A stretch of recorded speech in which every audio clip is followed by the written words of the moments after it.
Amigos, ¿cómo están? Me da muchísimo gusto saludarlos. Hoy es un día muy importante para nosotros en Ciberdiálogos. Cada conversación que tenemos en este espacio lo es, sin duda alguna, en cada charla. Nuestra intención en Ciberdiálogos es revelar algo de nuestra realidad, del mundo en el que vivimos, tratar de comprenderlo mejor. Por eso, cuando se tiene la oportunidad de dialogar con un protagonista de la política, sobre todo en el contexto actual, cuando faltan apenas unos días para la definición del rumbo de México, en este caso, por los siguientes 6 años, ese día, esa oportunidad, esa charla es particularmente importante. El día de hoy conversé largamente con Xóchitl Gálvez, la candidata principal de la oposición a la presidencia de México. Desde el principio de sus aspiraciones como candidata presidencial, ¿cómo fue que decidió Xóchitl Gálvez, en qué momento aspirar seriamente a la candidatura presidencial, hasta su plan para tratar de encontrarle una solución a el gravísimo problema de inseguridad que enfrenta México bajo el yugo del crimen organizado, hasta la relación potencial con Donald Trump que se puede hacer para solucionar el crimen transnacional, los retos de la migración y por supuesto esta elección que ha significado para Xóchitl Gálvez una batalla, como la describe ella, frente a la propensión autoritaria del régimen y su candidata. Así lo explica la propia Xóchitl Gálvez en esta conversación. Antes de dar paso a la charla, quiero dejar muy claro que he solicitado, minutos después de solicitar la entrevista con Xóchitl Gálvez, solicité una entrevista con Claudia Sheinbaum, candidata de Morena a la presidencia de México. Hasta el día de hoy no he recibido respuesta, pero Claudia Sheinbaum está invitada a Ciberdiálogos. Ahora, Xóchitl Gálvez.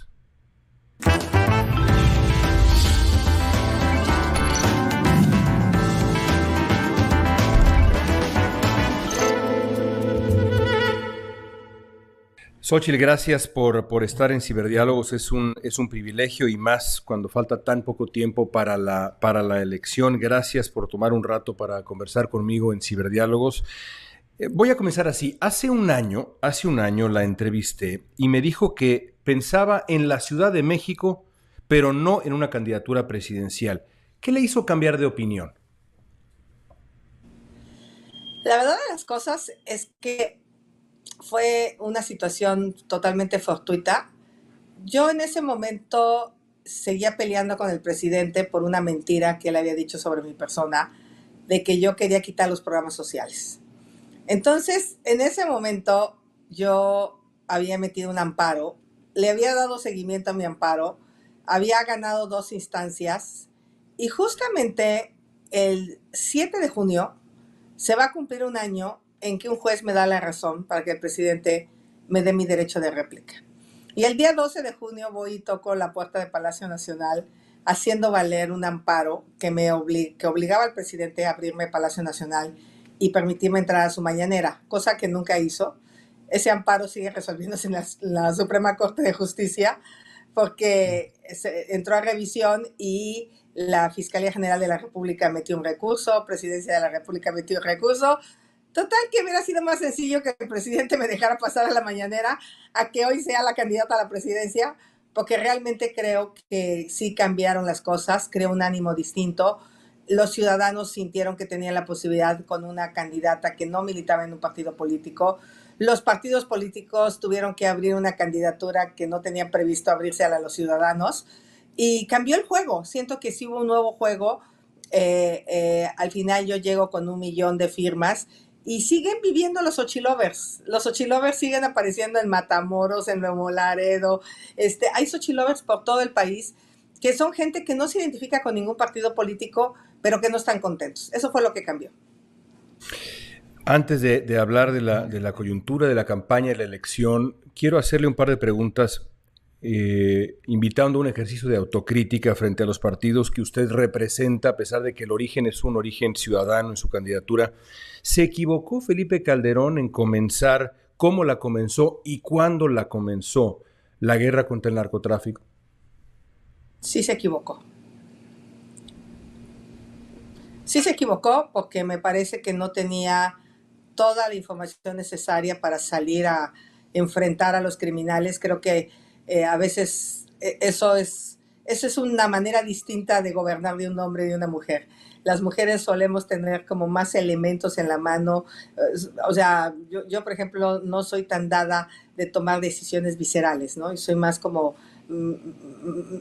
pensar las cosas, analizarlas, y creo que en ese sentido sí le faltó más tiempo a Felipe Calderón para poder salir con una estrategia mucho más eficaz, diría yo. Entonces sí se equivocó desde mi punto de vista muy personal. Usted me dijo en aquella entrevista que cuando era niña o adolescente, alguna de las dos en Hidalgo, usted vio operar a lo que llamó el priismo caciquil, así me dijo. El PRI corrupto, el PRI fraudulento. Xóchitl, explíqueme, ¿cómo se puede representar a ese PRI con esas décadas de abuso que usted misma vio en una elección presidencial? Porque ahora está en Morena. Todo el prismo caciquil que yo conocí, ahora es el gobernador de Hidalgo, Omar Fayad está en Morena. O sea, uno quisiera creer que Morena es algo distinto, pero no, simplemente en Hidalgo cambió de nombre. En Oaxaca los Murat se fueron a Morena. Aquí en Tamaulipas, Eugenio, pues quizá de ese prismo corrupto, hoy está en Morena. O sea, entonces mi conclusión es, más que un partido, yo quiero representar un proyecto distinto. Como se lo dije a la señora Sheinbaum, a mí no me manda ningún hombre, ninguno.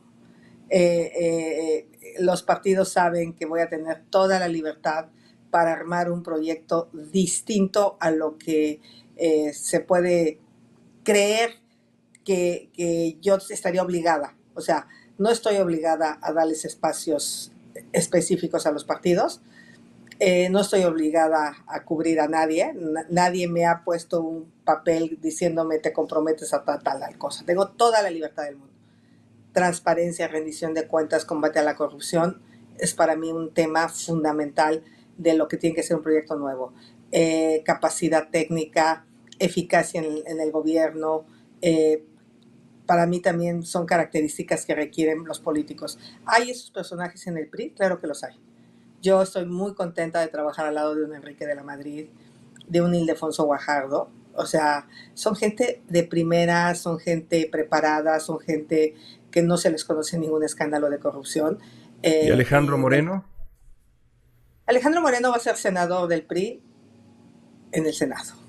Él es lo que ha decidido ser y estará en el Senado de la República. Y dialogaré con los partidos políticos y construiré una agenda propositiva para México. Ellos también tienen una última oportunidad, los partidos políticos, de que hagamos el mejor gobierno en la historia del país. Ellos serían los más interesados en que nuestro gobierno sea absolutamente distinto. Hablemos ahora de seguridad, que es el gran tema de la realidad mexicana desde hace años, será el tema central del debate presidencial final.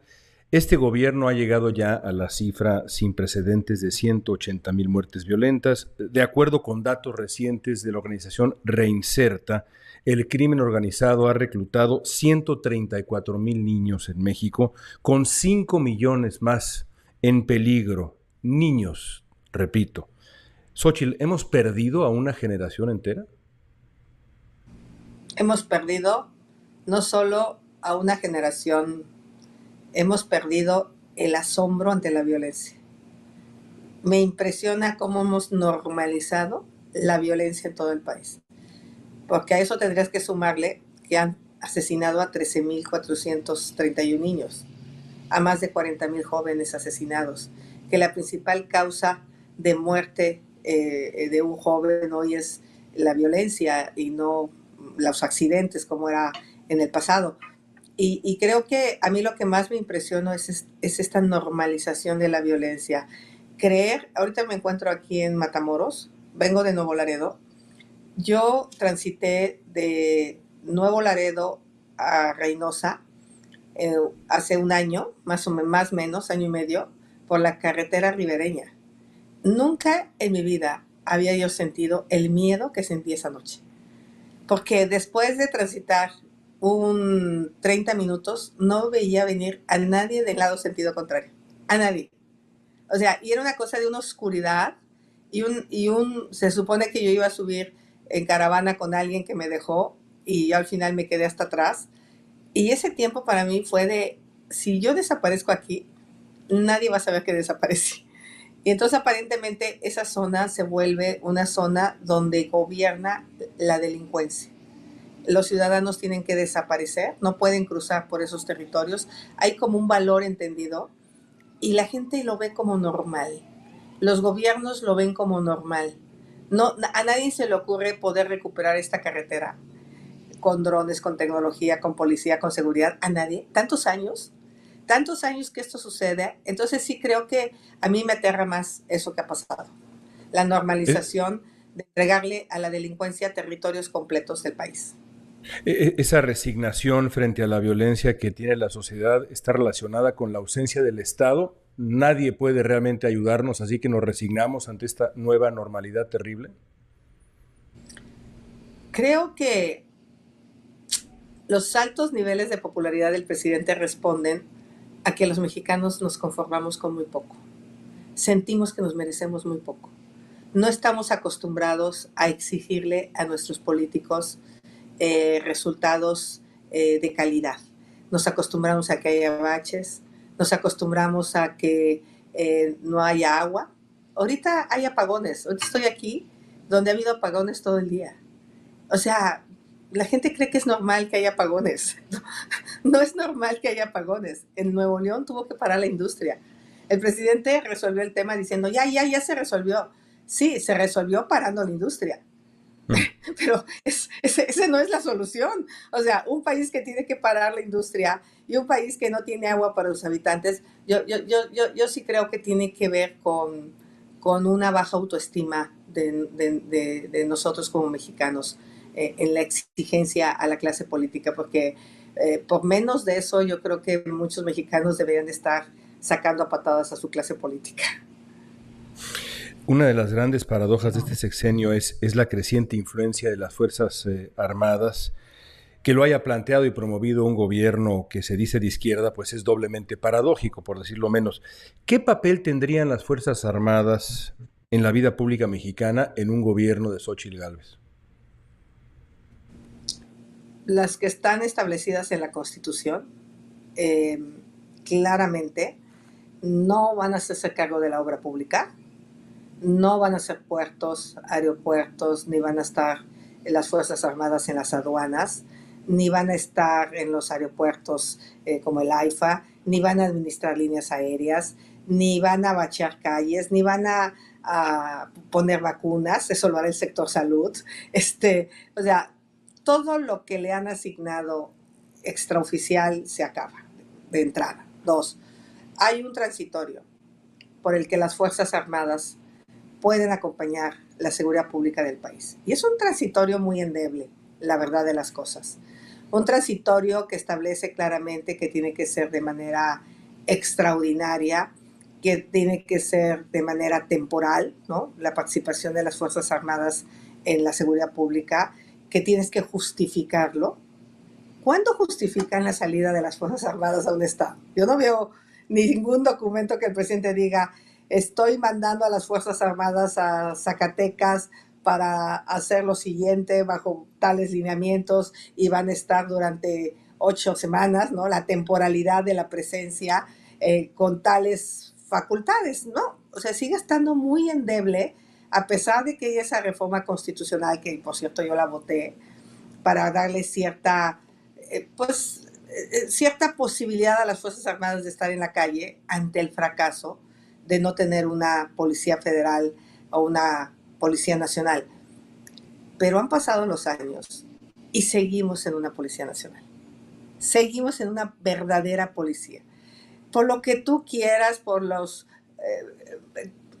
yo creo que la Policía Federal tenía cosas positivas, Destruir la Policía Federal me parece que fue un error tremendo, como sería desde mi parte destruir la Guardia Nacional. O sea, sería igual de grave. Entonces hay que ver, de esta Guardia Nacional, ¿quiénes sí tienen la formación policíaca? Tenemos que crear una universidad de la policía, una universidad policíaca, donde formemos policías, verdaderos policías, y vayamos comprometiéndonos todos a tener una policía municipal, estatal y federal. Y las policías municipales sí funcionan, sí tienen un papel fundamental en la justicia cívica, en la prevención de la violencia familiar. O sea, si se para el policía de mi pueblo en mi casa cuando mi papá se estaba madreando a mi mamá, claro que a mi papá le daba miedo, ¿no? Porque se lo iba a llevar a los separos y lo iba a encerrar. Entonces había un respeto por el policía del pueblo. Eso ha desaparecido, necesitamos recuperarlo. Pero lo más grave que te voy a decir que he descubierto ahora que estoy estudiando tanto el tema de seguridad, no tenemos datos, no tenemos una capacidad analítica de información. O sea, a ver, se robaron un coche en este momento aquí en Matamoros. ¡Pum! Sube al C5 y resulta que está cruzando por Veracruz en 30 minutos. Pues deténganlo en Veracruz. No, no está Ujú. conectada la base de datos de Veracruz con la de Tamaulipas. O sea, hay un desmantelamiento de toda la parte de inteligencia que me supongo que tenía García Luna en el centro ese impresionante que se conoció, ¿no? Pero de eso a destruir toda la parte de data, y creo que hoy el tema de la seguridad pasa por muchísima información. O sea, un policía que es delincuente en Matamoros, pues a lo mejor se va a Chiapas y se contrata, ¿no? O sea, y acá mató a 2 personas y no sabemos ni siquiera. Entonces necesitamos hacer un trabajo de inteligencia, de tecnología, de coordinación, de equipo científico dedicado. Te voy a dar otro dato impresionante.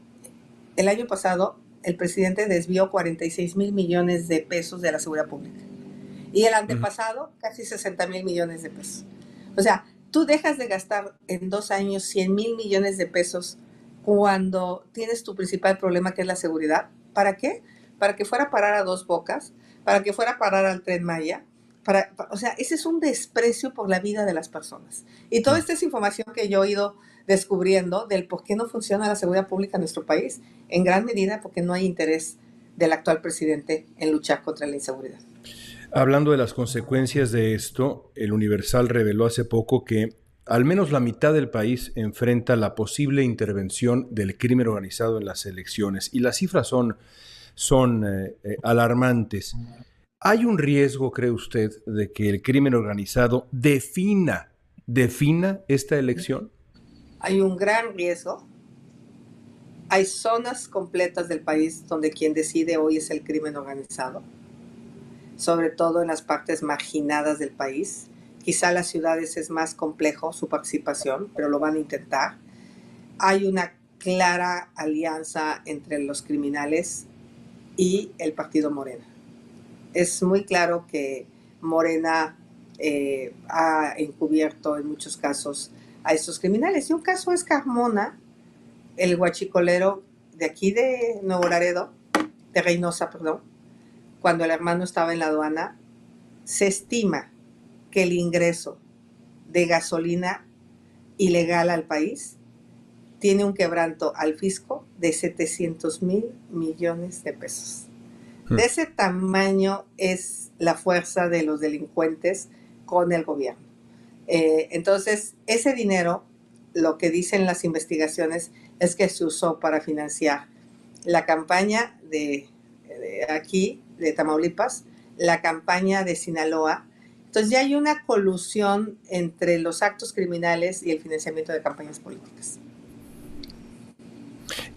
Usted le ha preguntado varias veces a Claudia Sheinbaum qué haría con las sospechas de corrupción alrededor de la familia y el círculo cercano del presidente López Obrador. Ella se ha negado a responder en un par de ocasiones, al menos en los debates.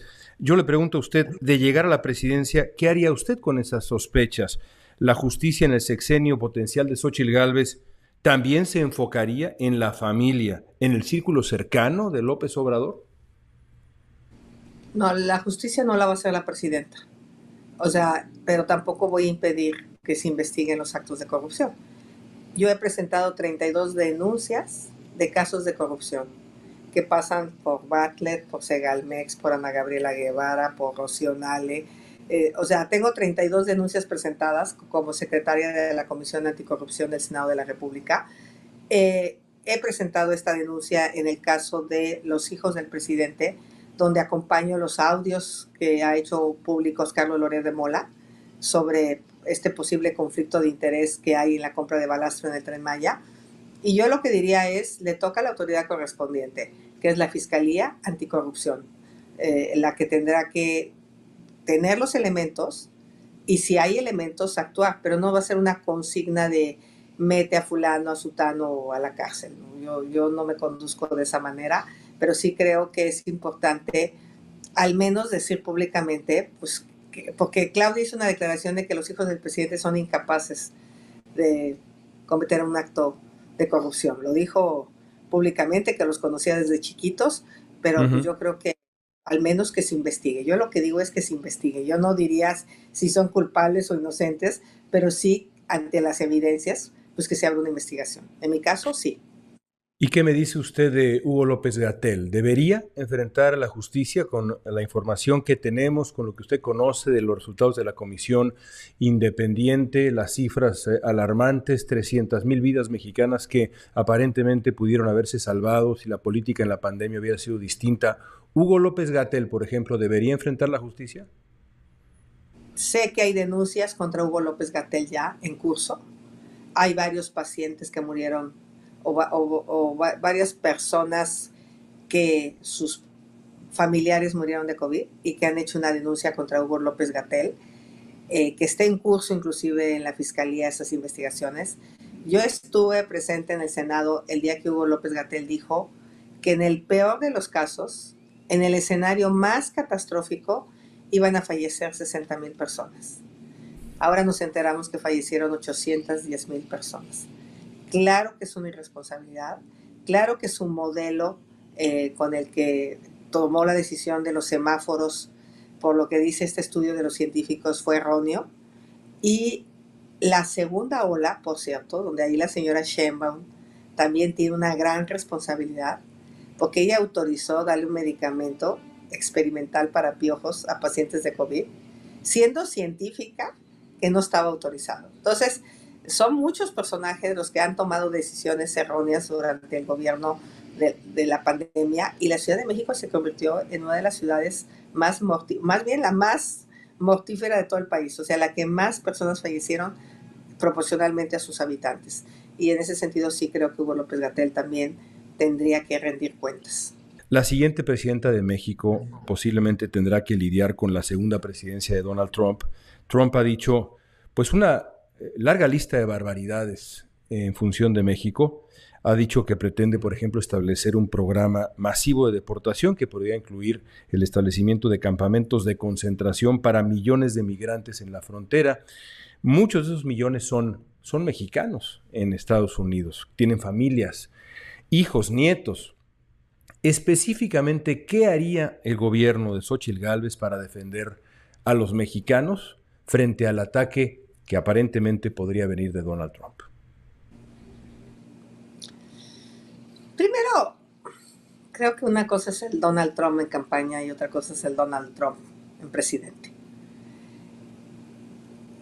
Donald Trump es una de esas masculinidades tóxicas que tiene esa necesidad de decir cosas valentonas para amenazar, para intimidar, para hacer verse como un gran hombre, que no sé, un gran macho quizá, ¿no?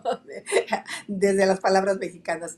Pero realmente, cuando yo lo vi como presidente, pues acabamos haciendo un tratado comercial que está bien para los dos países. Sí amenazó con un muro, pero no pasó de ahí, ¿no? Sí amenazaba con aranceles, pero al final pues, se podía lograr un acuerdo con él. Yo más bien creo que lo que México tiene que hacer es defender a sus mexicanos. Los consulados tienen que volverse verdaderos consulados donde si se violentan derechos humanos los mexicanos no estén solos. Hoy están solos los mexicanos. Hoy los consulados no están dando el servicio. Habría muchos mexicanos que con abogados podrían conseguir su residencia permanente. Hay más de 1 millón de personas que tendrían ese derecho, pero no tienen los recursos, no tienen la asistencia legal. Dos, nos tenemos que poner de acuerdo. Él necesita la mano de obra mexicana. Lo que sí puedo comprometerme es hacer un mejor trabajo en la frontera sur, porque la porosidad de la frontera sur no le beneficia ni a Estados Unidos ni a México. A los únicos que está beneficiando ese desastre de la frontera sur es a los traficantes de personas, a los que lucran con las personas, a los que los llevan como mercancías a los Estados Unidos cobrándoles sumas de dinero importante, violentando sus derechos humanos. Entonces creo que ahí sí tenemos que hacer un trabajo mucho más responsable en la frontera sur, porque Más recursos más recursos, por a la ejemplo, a la Comar, al INAMI, es más decir, recursos a la CONAR, más recursos al Instituto Nacional de Migración, más trabajo para ver a quiénes se les va a dar una visa de trabajo, también inhibir a todas estas bandas de delincuentes que trafican con las personas. O sea, hay verdaderos traficantes de personas ahí que lo hacen de manera coludida con el Instituto Nacional de Migración. O sea, no hay cero orden. Allá donde estuvo Claudia, que creyó que era Dinamarca, porque les ocurrió preguntar cómo estaba la salud y pensó que iba a decir maravilloso, como en Dinamarca. Pues no, la realidad de las cosas es que es un desastre. De verdad, yo acabo de estar ahí y la manera en que vienen los migrantes caminando es terrorífico. Entonces, creo que sí podríamos intentar un acuerdo de hacer el trabajo bien hecho, de tal manera que también Estados Unidos le dé la tranquilidad pues, de toda esta amenaza que pues, al final de cuentas para ellos es importante, y creo que también para nosotros debería ser importante en que estas personas no sufran la violación a sus derechos humanos durante el paso por México. Y dos, sí hay una oportunidad para México en la migración. México le hace falta mano de obra. México ya no tiene, ahorita me decían aquí justamente en Matamoros, no hay quien recoja las cosechas. O sea, México tiene una carencia. ¿Por qué no vamos viendo de qué manera pudiéramos también emplear a personas de Centroamérica temporalmente, también con visas temporales de trabajo, en lo que le resuelven su visa definitiva? Entonces creo que hay mucho que hacer antes de ponerse a pelearnos mutuamente y a ver quién grita más, sino más bien pongamos soluciones en la mesa. Sería el planteamiento que yo le haría a Trump. el otro gran tema en Estados Unidos es la migración, y la otra palabra que se repite y se va a repetir una y otra vez y tiene que ver con México es fentanilo. ¿Qué hacemos con el fentanilo? También tiene solución, también tiene solución. El problema es que es pura valentonada y no nos ponemos a trabajar. Yo he propuesto que tengamos una agencia binacional de Norteamérica de aduanas, donde haya agentes de Estados Unidos, agentes mexicanos, certificados los agentes de ambos países para prevenir la entrada de fentanilo. Estados Unidos tiene tecnología suficiente para que en las aduanas de las Cárdenas, de Manzanillo, podamos detectar la entrada de barcos con fentanilo, podamos también detectar la entrada de armas hacia México, la salida de fentanilo de México a Estados Unidos. Y yo creo que lo que tenemos que hacer es un trabajo conjunto, los dos países en materia de aduanas. Y yo ahí pues, quiero que lo que tenemos que es ponernos a trabajar. Ellos resuelven su problema de fentanilo y nosotros resolvemos nuestro problema de armas. Hablemos de la elección. ¿El presidente ha jugado un papel indebido en esta elección? Absolutamente. Todo el tiempo. Desde el día 1. El presidente, la mentira más grande, se ha encargado de difundirla a todo México. Ella va a quitar los programas sociales. La única razón por la que la gente tiene miedo de votar por mí es porque van a perder sus programas sociales. Y en ese sentido, pues sí me parece que no es lo mismo que yo salga a aclarar a que haya una bocina desde Palacio Nacional atacándome. Otro daño que me hizo terrible el presidente fue hacer creer a la gente que yo me robé 1,400 millones de pesos por ser empresario. Una cosa es que yo haya facturado en décadas varios millones de pesos y otra cosa es que yo me haya robado dinero. El haber entrado a mis cuentas personales, a las cuentas de mis clientes, de repente la gente me dice, es que te robaste 1,400 millones de pesos. O sea, a ver, yo facturé en 10 años en 2 empresas 1,400 millones de pesos. Pero para la gente, yo me robé 1,400 millones de pesos. Y es una cosa terrible porque te marca te pone como una agente corrupta. Por eso le dije a Claudia Sheinbaum en el debate, no te confundas. Claro que tengo un esposo empresario. Por cierto, el monto de los 4 contratos, mis 4 contratos son 280,000 pesos. Creo que es importante que se sepa de los contratos millonarios que yo obtuve, que por cierto todos los obtuve de manera lícita, legal. En cambio, pues el esposo de ella la vimos robando dinero, lo vimos tomando dinero en bolsas de plástico de ahumada. O sea, esa es la gran diferencia de cuando un presidente te estigmatiza y ¿por qué no dice la ratera de la señora Sheinbaum que se robó una casa? Que no ha podido decir dónde está el contrato de compraventa de esa casa. Uh-huh. Porque se hizo de la casa por prescripción positiva. Y tú te haces de una casa por prescripción positiva pues cuando te la apropias y no tienes un contrato de compraventa, porque todos los que compramos una casa la compramos con un notario. Describe usted, pues básicamente una campaña de desinformación encabezada por el presidente de México desde Palacio Nacional en su contra, y no es usted la única. Usted es la candidata presidencial de la oposición, pero no es la única ciudadana que ha sufrido eso. Y ahí me pregunto, ¿los medios de comunicación han jugado parejo? ¿Han estado a la altura los medios de comunicación de la democracia mexicana estos años y en esta campaña? No. Los medios de comunicación siguen apanicados. En general, todo el mundo tiene miedo. Tienen miedo los empresarios, tienen miedo los medios, no se le quieren enfrentar al poder. Puede caerte una auditoría, puede caerte que no te renueven la concesión. Ahorita quedaron ahí como muy complicadas las concesiones, los pagos, cómo se deben de pagar. Hay varias radiodifusoras que están en el limbo porque no están muy claras las reglas. Y eso hace pues que desde el poder te amenacen, te amedrenten. Y yo sí creo que cubren, pero de repente veo que cubren pues con una nota X y la otra nota de la señora pues donde la ensalzan, ¿no? O sea, la parte cualitativa es distinta. Por ejemplo, ayer, aquí off the record en Reforma, ayer en el norte dice que tuvo un evento similar al de Maynes. Pues no es cierto, porque el mío en el TEC de Monterrey se llenó a tope, el de Maynes estuvo semivacío, bueno, una parte vacía, y pues me fue muy bien. La verdad es que me fue muy bien. Pero nunca van a decir que me va muy bien. O sea, van a sacar al chavito que sacó la protesta, ¿no? Cuando el evento en su 99% fue positivo. Entonces, pero así ha sido todo el tiempo. Y bueno, yo, por ejemplo, ahora todo el tema del debate de mi vestimenta. Híjole, ¿por qué no se pone a pensar cómo se va a vestir un hombre, no? Que si viene de huipil, que si no viene de huipil, que si... O sea, ¿quién les importa? Pero bueno, está bien, así es esto.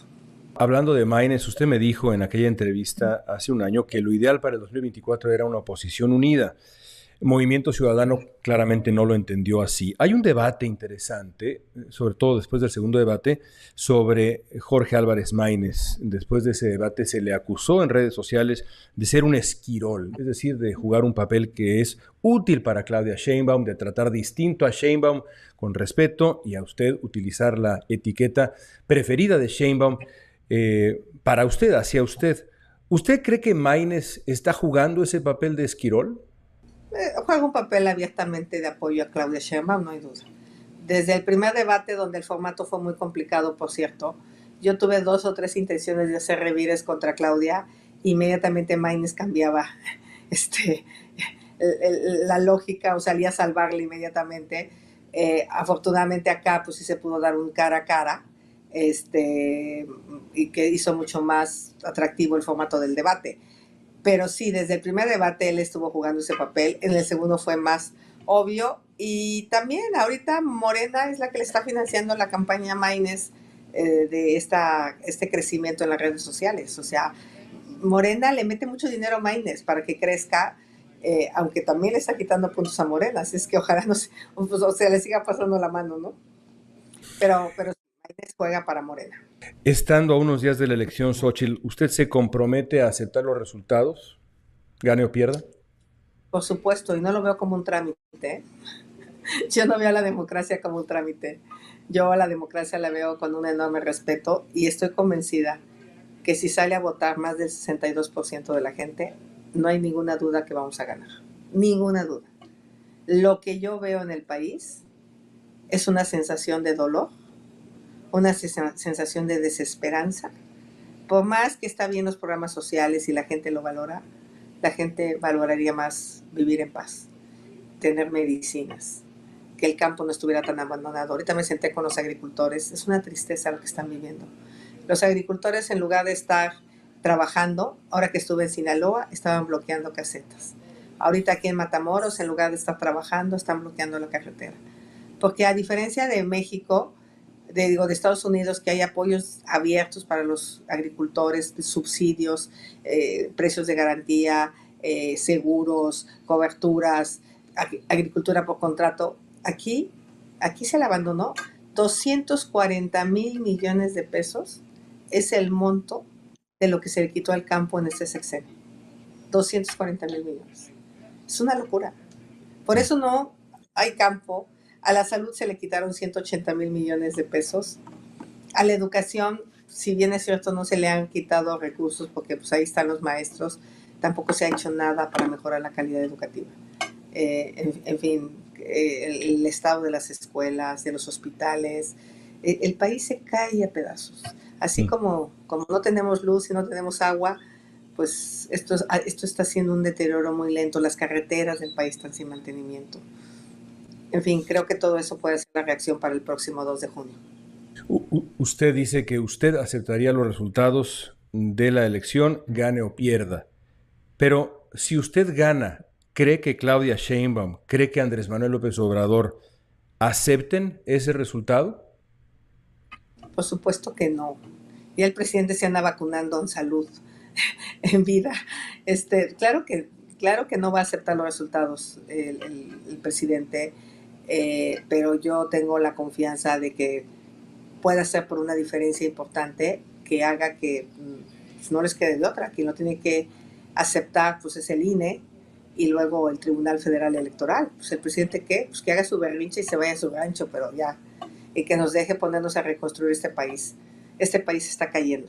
López Obrador tiene esa costumbre de no aceptar resultados. Entiendo esa respuesta, pero Sheinbaum, ¿ella tampoco aceptaría el resultado, cree usted? Ella hace lo que el presidente le diga. Déjeme terminar con esta pregunta. Participar en una elección presidencial supone comprar un boleto en el tren de la historia mexicana, inscribir el nombre ya en los libros de la historia de México, se gane o se pierda. ¿Cómo quiere ser recordada Xóchitl Gálvez? No como candidata, me refiero, sino como figura en la historia de México. ¿Qué papel juega Xóchitl Gálvez en la historia de México, gane o pierda? ¿Cómo quiere ser recordada? Pues como la primera mujer indígena, o de origen indígena, como se quiera decir, que se atrevió a enfrentar al autoritarismo. Porque vaya que estoy enfrentando a uno de los personajes más autoritarios en los últimos tiempos. O sea, el no haberle tenido miedo, el tener el valor, el arrojo de ponértele al presidente sabiendo que tengo una vida limpia, que tengo una vida de trabajo y que me asiste a la razón. O sea, yo veo al presidente decir cada estupidez. Subieron los homicidios, pero bajó la violencia. Que alguien explique esa frase. ¿Cómo justificar lo injustificable? O sea, en un momento de tanta violencia, ser una mujer que está luchando contra el sistema, contra el presidente, contra 19 gobernadores, contra todo el dinero del mundo, pues yo estoy muy contenta de hacerlo. Xóchitl, gracias. Gracias por estos minutos. Gracias. Hasta ahí mi conversación con Xóchitl Gálvez. Gracias por escucharla, o si es que lo hicieron en el podcast, gracias por verla, si es que la siguieron a través de nuestro canal de YouTube. Hoy, más que nunca, les invito a compartir lo que hacemos. Envíenle a sus amigos esta conversación con Xóchitl Gálvez. Coméntenla, compártanla. Solamente así es que tendremos la oportunidad de seguir haciendo lo que hacemos en estos ciberdiálogos. Yo estoy seguro que esta conversación dará pie a muchas conversaciones, a muchas reacciones. Ojalá que así sea. Yo aquí estoy siempre a la orden, ya sea después de una charla como la que tuvimos con Xóchitl Gálvez o cualquier otra de las conversaciones que tenemos en ciberdiálogos, para escucharlos. El trabajo que hacemos es para ustedes. Críticas, sugerencias y cualquier otra cosa. Estoy a sus órdenes en redes sociales, @LeonKrause, como lo está también el equipo de Letras Libres. Síganos en Letras Libres, síganos en nuestras redes sociales, suscríbanse a la revista, a nuestra página en YouTube o a nuestras plataformas de podcast. Gracias por escuchar Ciberdiálogos.